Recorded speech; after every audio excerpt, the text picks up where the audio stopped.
You know, something I find fascinating about music is there's always something out there you haven't heard yet.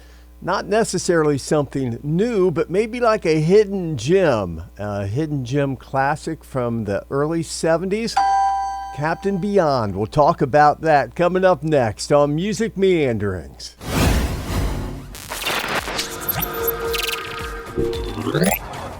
I'm Mike Lamneck. It is Music Meanderings. Thanks so much for checking the channel out. Won't you go ahead and take a moment to subscribe to the channel? Also, if you'd like to send us a super thanks, you can do that. Just hit the thanks button below, and it all helps to support the channel. Well, as I was saying, it's always so cool to discover a band, not necessarily a new band, but maybe a new band to you. And that's what I did in this case with Captain Beyond. I'm on a lot of different record collecting pages, and people post what they're listening to. And that's kind of how I got to find out about Captain Beyond. That, and I was digging deeper into Deep Purple and listening to their early albums. And I noticed they had a different vocalist on those first three albums, two from 68 and one from 69, a guy by the name of Rod Evans. So I dug a little deeper, found out that after Rod left Deep Purple, and we'll talk more about that coming up, he went to form somewhat of a supergroup called Captain Beyond. They formed in 1971, made up of seasoned music professionals from other bands. Rod Evans, as I said, former singer for Deep Purple. Then you had Larry Rhino Reinhardt and Lee Dorman, both from Iron Butterfly and Agata-Davida, right? And Bobby Caldwell, who played drums with Johnny Winter and Rick Derringer. So this combination of kind of genre different talent formed a really different sound that was somewhat ahead of its time. Their debut, Captain Beyond, came out in 1972. Love that album cover. Would like to get that on a t-shirt. It's often called a hidden gem of the era. And it's really cool too, because it's one of those albums that plays like a continuous piece of music with most of the tracks flowing right into one another seamlessly. To really pick up on that, you almost need the vinyl version. If you have a CD or something, of course, it will a lot of times put space in between those tracks. You know, musically, Captain Beyond just stood apart, and that was part of the problem too. I think that could be why they weren't more popular, because they didn't really achieve mainstream success because there was nowhere to put them. They didn't fit any specific category.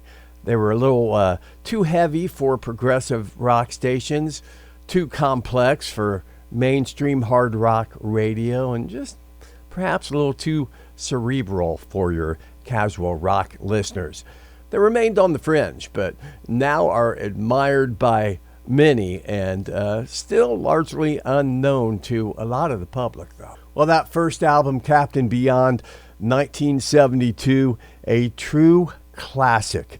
You got Bobby Caldwell's classic drumming in there, Reinhardt's guitar work, and Rod Evans. You know, he was actually asked to leave Deep Purple after three albums because some members of that band were going to move into a heavier direction, and they didn't think that his vocals were capable of getting the sound that they wanted to go in that heavier direction. So he was asked to leave, which of course resulted in him forming Captain Beyond. But his distinctive kind of baritone vocals just really fit like a glove into this.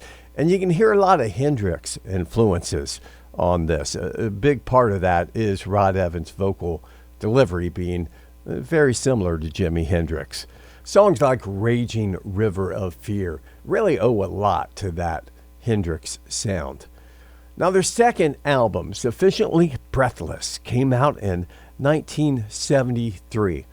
Took a softer, kind of more jazz fusion Latin rock direction, partly due to a lineup change, and again, that could be part of the problem of this band really catching on too, as they had so many lineup changes. Drummer Bobby Caldwell had left. He was replaced by Marty Rodriguez on drums and Paul Hornsby on keyboards.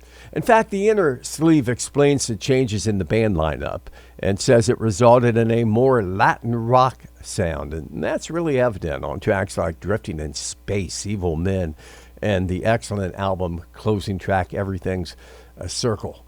Well, Caldwell would return for their third and final studio album called Dawn Explosion in 1977, this time with the new vocalist, Willie DeFern.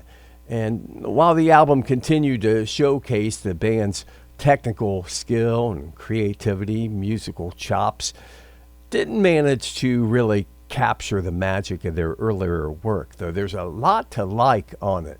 Highlights include the progressive Icarus, a straight-ahead rocker called Fantasy, and a high-octane instrumental jam I really like towards the end of the album called Oblivion. Yet over the decades, Captain Beyond has built quite a cult following. Musicians from bands like Mastodon and Clutch have cited them as influences. Their debut album, now considered a classic, a pioneering work in the fusion of progressive and hard rock. And I'll tell you, I like their second album, even though it has more of a Latin rock direction. I like their second release probably as much as their first. You can find out more about Captain Beyond on their official website, officialcaptainbeyond.com. And it's interesting what they say about the band on the website. It says Captain Beyond was formed from the ashes of Deep Purple, Johnny Winter, and Iron Butterfly. After hearing the band's demo, longtime friends Dwayne and Greg Allman introduced Captain Beyond to Capricorn Records.